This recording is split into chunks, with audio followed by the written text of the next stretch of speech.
Welcome to the Fleet Legends interview series. We all know the fleet management industry is always evolving, but one constant remains: the immense value of wisdom gained through decades of experience. The Fleet Legends interview series, sponsored by Legend Fleet, captures and shares the expertise of seasoned fleet managers, industry pioneers, and dedicated leaders who've shaped the field over decades of their dedication. Their stories preserve fleet wisdom, offering actionable advice, practical insights, and historical context for today's leaders and tomorrow's innovators. As Vice President of Content for Bobbit, I'm Lauren Fletcher, and I'm thrilled to host this series.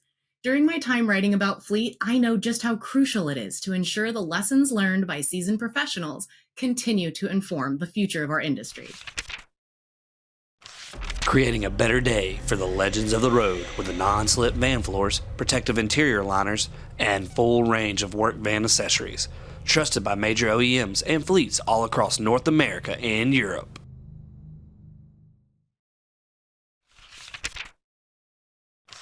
Today, I'm excited to welcome Larry Campbell. Larry, your career has been nothing short of legendary. Can you share a little bit about your journey in fleet and what's brought you to where you are today?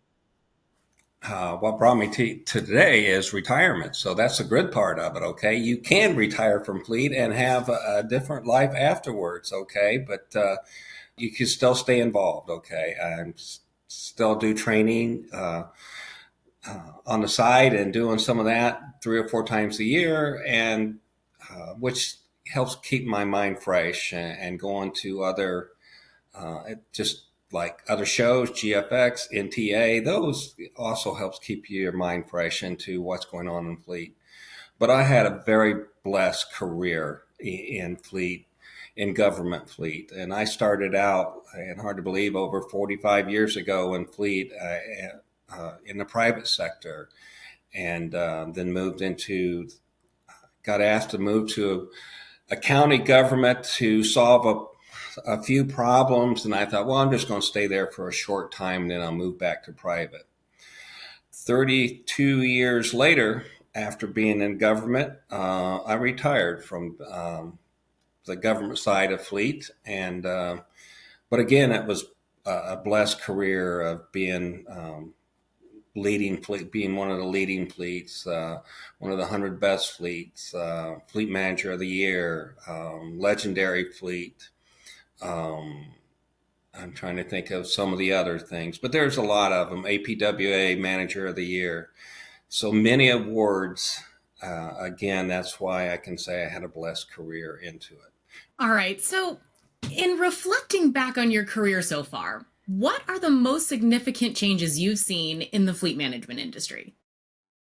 Well, for one thing, the vehicles have changed, and trucks, equipment, and all that, and emission standards, everything of that, and it has changed significantly. Fleet management software. When I started, there was no such thing, and it made fleet manager's job a lot easier, especially if you have a large fleet. When I was in the private sector and moving to the government side, I went back to school and started learning computer of all things. Okay, I learned Lotus and DOS first. Okay, actually had punch classes, so that tells you how far back it goes. You know, there are different fuels all the way to hybrids and electric vehicles. Whoever thought we would see that come into play? The computerization in construction and trucks. It changes everything. All fuels, propane, the B20, CNG, LNG. I experienced the fleet running propane back in the 1980s. So cutting edge, I guess, on some of that stuff. GPS tracking, knowing where every piece of your equipment is at all times. So that, in my career, has seen a lot of changes. And you don't think that it's been that many changes until you start reflecting back onto it and thinking about, okay, how did you manage each one of those categories that hit the fleet? So, and the fleet managers are going to be hitting, it never stops. It's always evolving. It's always moving forward. And if you stop doing that, you're going to get left behind. I know part of this series goal is to really help grow the newer fleet managers who are coming in. Can you share a memorable experience or a challenge that you faced in your career and how you overcame that? Well, one of the challenges, one of the biggest thing is we was privatized at the city, and bringing that back into in-house and doing all the maintenance ourselves and being able to show to the elected officials that we could do this ourselves and hire the proper technicians, and we could do it cheaper than what the outside people could do it for, and then proving it to the elected officials. And the other part is building a new facility, getting it all under one roof. Okay, when you have a fleet of 2,500 and you're scattered around, it makes it a lot easier and a lot less management when you're all under one roof. And those were some tough challenges. The elected know your elected officials, okay, because you're going to be when you're trying to do big projects, that is really going to be the big thing of it is being able to talk with them and express why you want to be able to do this, and being able to write a business plan. I never thought English class was worth anything. Okay, I spent more time in the hallway than I did in the classroom, but definitely needed that when you start writing business plans and so forth of that. And no matter what program you're working in, you have to be able to write a business plan for the future of your fleet. You got to put it on paper. You're going to have to change it at times, though. Keep it a living document and growing with those changes that you mentioned earlier. Yep. Uh, Actually, it become a book, okay? Because I kept it going over the years, okay, over the changes, okay. And when I retired, I had this book, okay, and I started looking back at the start of it, okay, in 2003 of how I wrote things, and in 2023 when I said, okay, I'm done, I'm retiring, okay, and I had wrote some things out for our goals of that year, and we was building a new facility and all that. And I thought, wow, came a long way. But that facility was one of the first goals that was wrote down in 2003, and it took 20 years to get it done.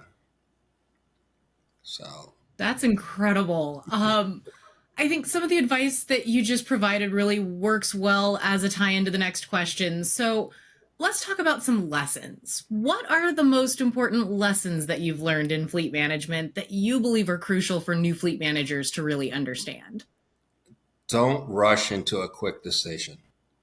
Look at a 5 year and 10 year plan before you make that decision, and especially on big projects, and do your homework. You own that decision. What decision you make, you're going to own that.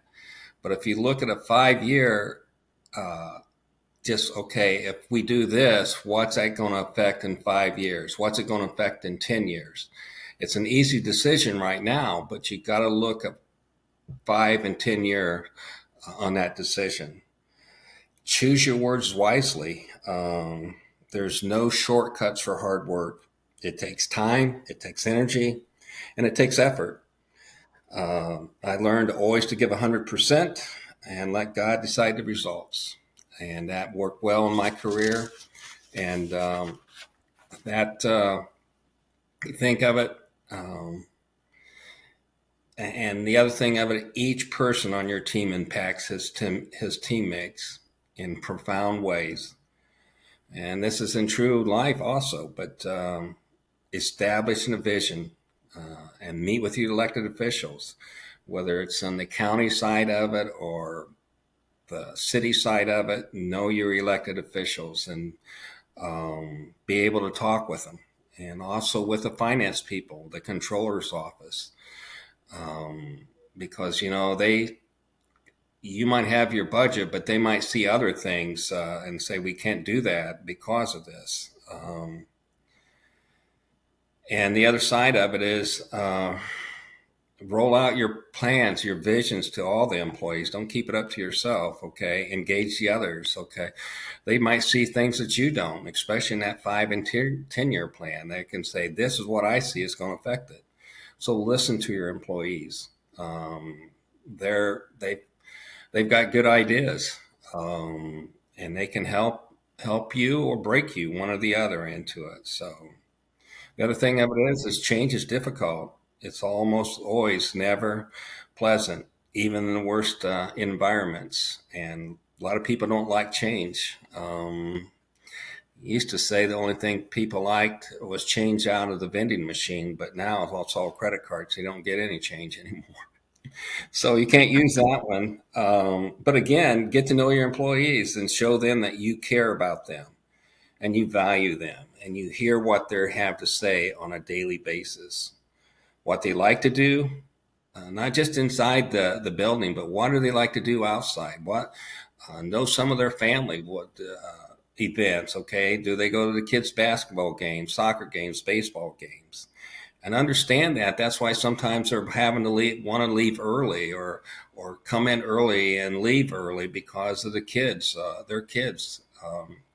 And I always kind of look at the family had to become first, and we're going to work around that so you can get your 8 hours in, but you're also needed here, and we'll work with you through that. So, and I always look at it, treat the people the way you want to be treated. Talk to people the way you want to be talked to. And then respect is earned, it's not given, and you have to earn that respect. And the other thing of it is, if you run 2 shifts, just don't leave at the start of their shift. Come back in sometimes, okay? Or you work the second shift with them. Get to know them also and what they need to do. Just don't be all about first shift. Be about second shift. And sometimes you come back in and with just a pizza or a surprise or something for them, okay? And that goes a long way.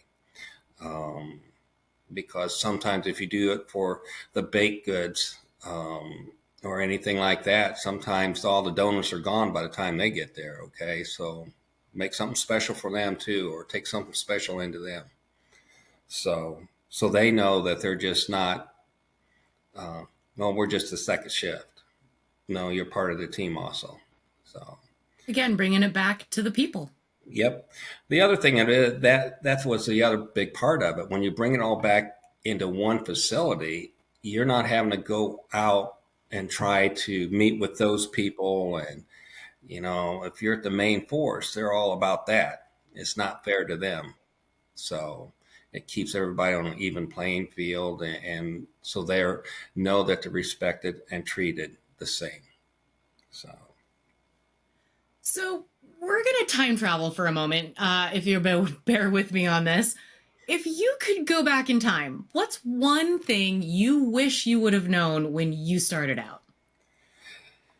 Well, for one thing, when I went to the county government, I had to relearn how to purchase. There was so many rules. There was no rules that you had to follow when you was in the private sector. If you wanted it, you could go get it. If your company had the finances of it too, and you're just going to buy a new piece of equipment or anything like that, you bought it, okay? If they needed it, we needed it. You looked at it, you bought it, and you moved on. Now, within the government side, man, there's a lot of purchasing rules. There's a lot of steps that you have to do before you can buy that piece of equipment. The other side of it is you can't do it all. Trust others, listen to others, build a team, build a good team, listen before talking, let them finish talking before you speak. Number one is keep your cool, and don't let them see you get mad. And they could tell, the employees knew when I was started getting mad, because I guessed I looked like a thermometer, because I start getting red. So they knew that something was starting to bother me, and something that whether it was an accident or something that had come in or whatever. But just keep your cool, okay? I lost my temper a few times at the beginning, early in my career, and that's not something that you want to do.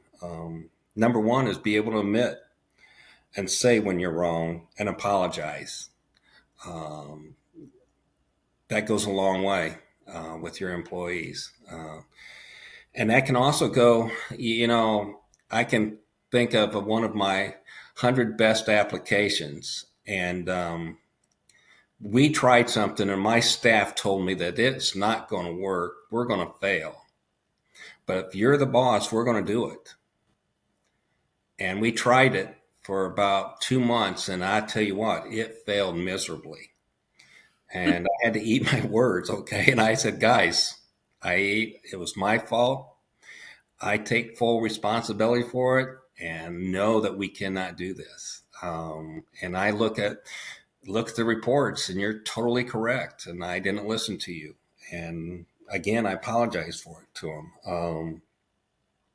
So being able to say when you're wrong, okay, things are not going to stay the same, going to keep changing.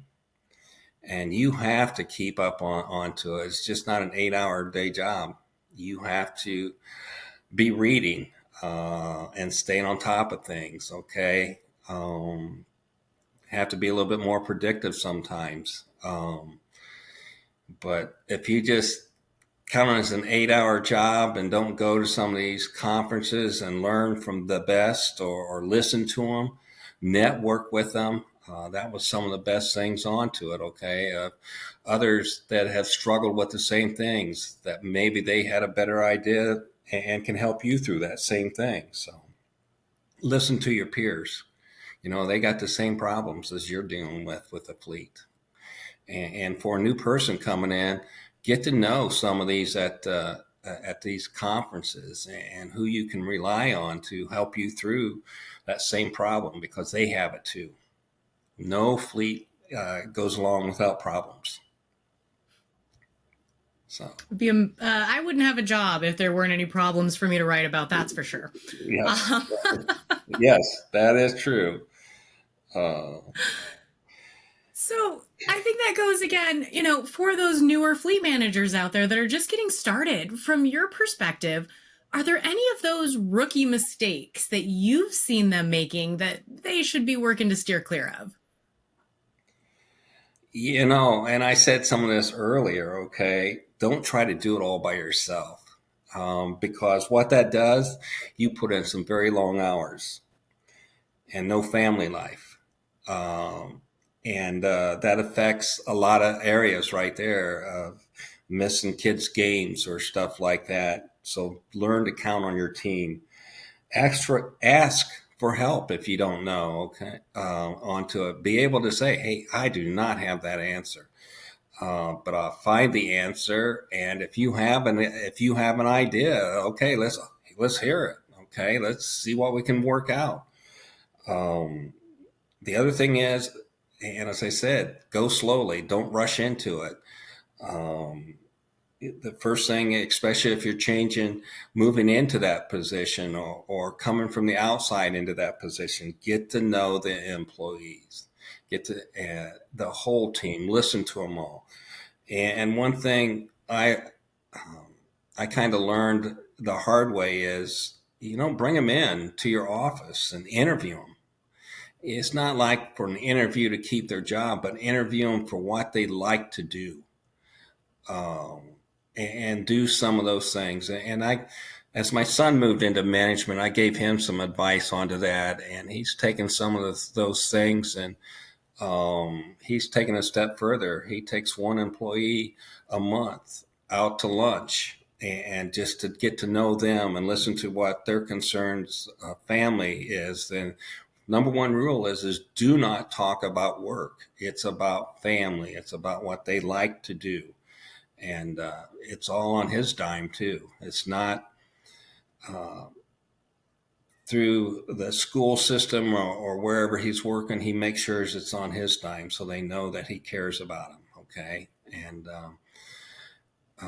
So I kind of look at that and trying to mentor my son, and as he's moved into management side of it.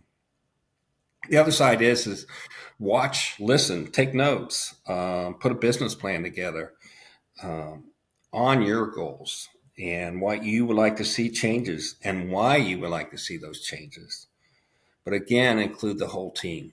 And you're going to hear me say team all the time because there's no I in team. And I try to always, not about me, it's about them. So that's kind of where I've always tried to put it onto it. So it's not about me again. Um, so Again, the people. it's the people. It's those people on the floor. And So, thinking about what's worked well for you over the years, what practices or innovations have you found to really be the most effective in managing the successful fleets that have gone on to win so many awards and be recognized as many times as you were? I go back into this APWA fleet certification, okay, and some of those books, okay, the top 10 best practices on how to manage your fleet. And, keep that little book handy, okay, and just follow some of those guidelines into it because the performance measures, it tells you a lot onto that side of it. And I've been into fleets that do not know what their costs are, their true costs are. Uh, the thing that I see now that fleets up on the cloud now, or I can't say cloud nine, but sometimes you feel it's that way. But being able to look at it at home, okay, you don't have to log on to it and VPN and all this kind of stuff. A lot of times you can look at it on your phone or tablet and help get the answers quickly, okay, for that situation. Number one thing is don't overspend on your budget. Know your budget. Plan your budget for the year.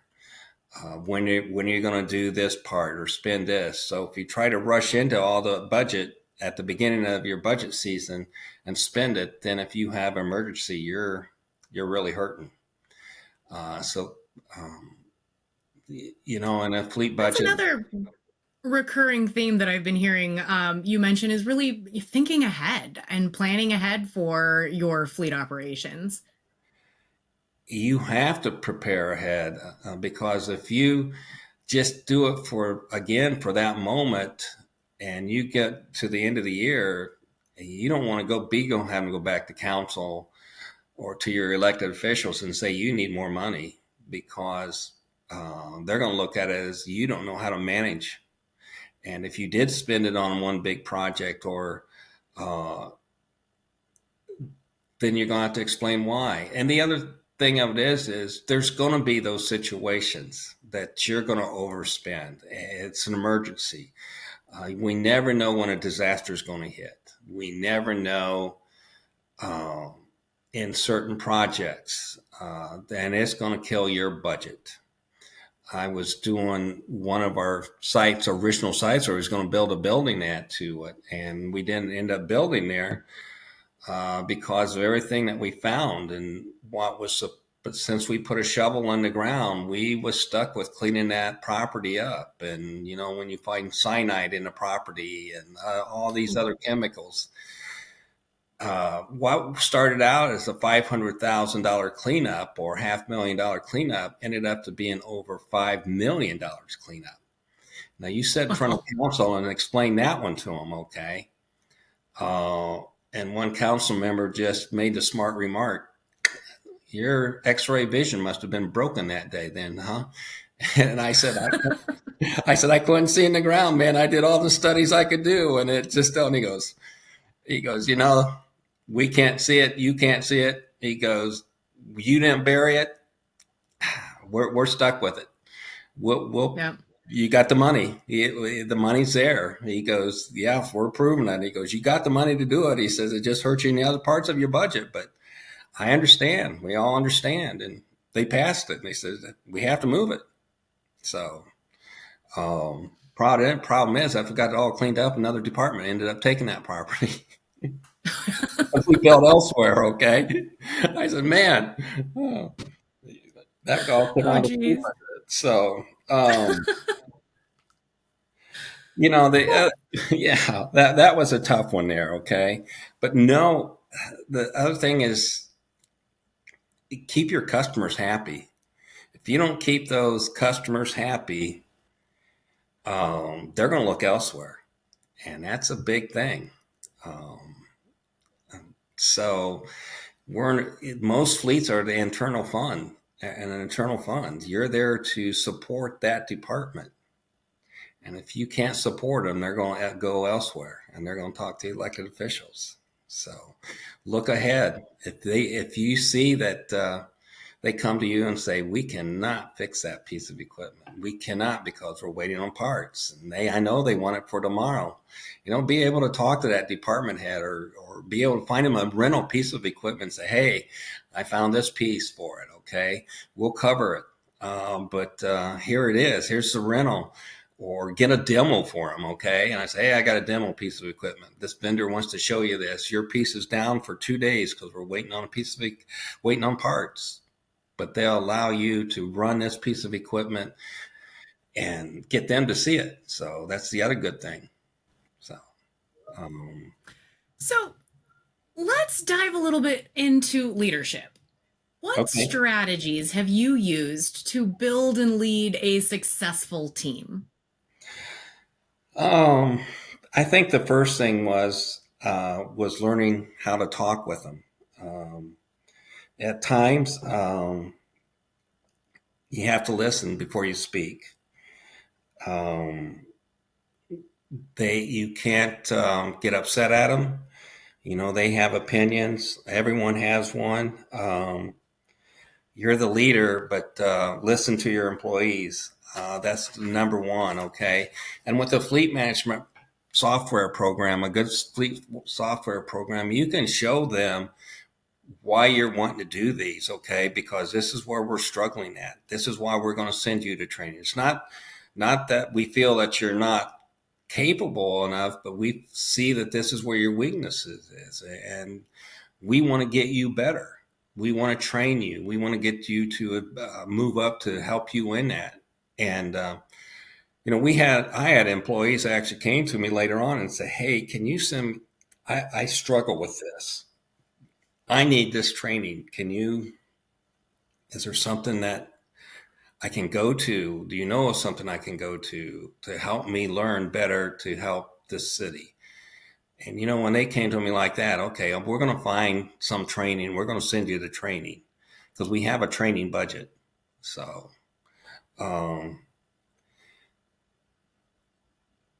keeping the fleet motivated is no small feat. That's the biggest thing is set goals for the whole team. And make them feel appreciated. That's the number one thing. A story of a council meeting one time, and I went back to, and I told council, I will send you an email. I went back to the office and I typed out this email. I was so mad because of a vendor, okay? But I never hit the send button. I thought, man, you got to cool off. You got to come back. And I went and reread it that morning. I printed it off, and then I deleted it. And that next week, I went to council member and the council president off to the side before the meeting goes, why didn't you said you was going to do that. Normally you always on top of it. And I said, here's what I typed up. I printed it, but I did not send it. It becomes government record. It becomes anything to it. After I typed it, I deleted it. I said, so here it is. You can read it. He read it. He goes, whoa, I see why you deleted it. And he goes, and then, I went on, then through all this, he goes, don't worry, we got your back tonight. And this vendor had this whole other presentation to go through, and the council president took that book and threw it across the room. He said, no, don't you ever go around our fleet manager again. Don't you ever do this. And he threw it across the room, and I went, wow.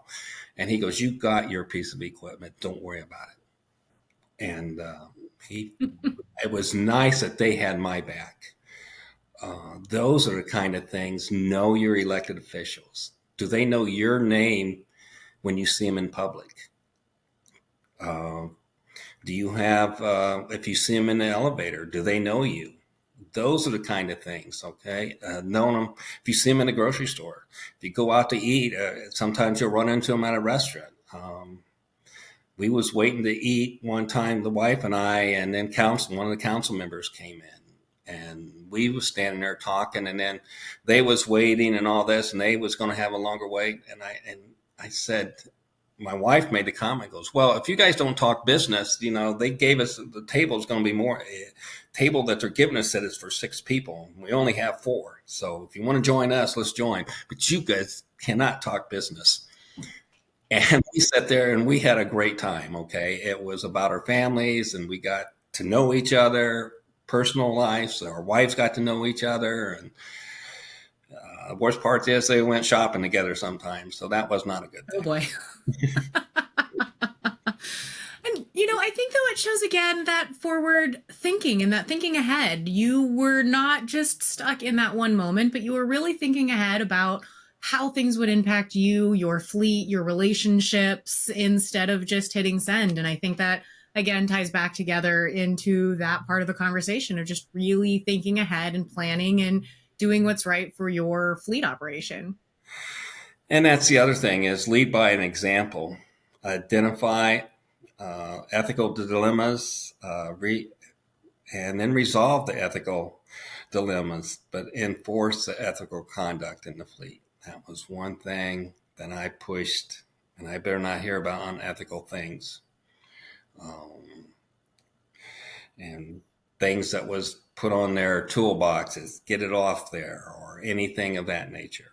So you don't know who's going to walk through this building, and it's very offensive.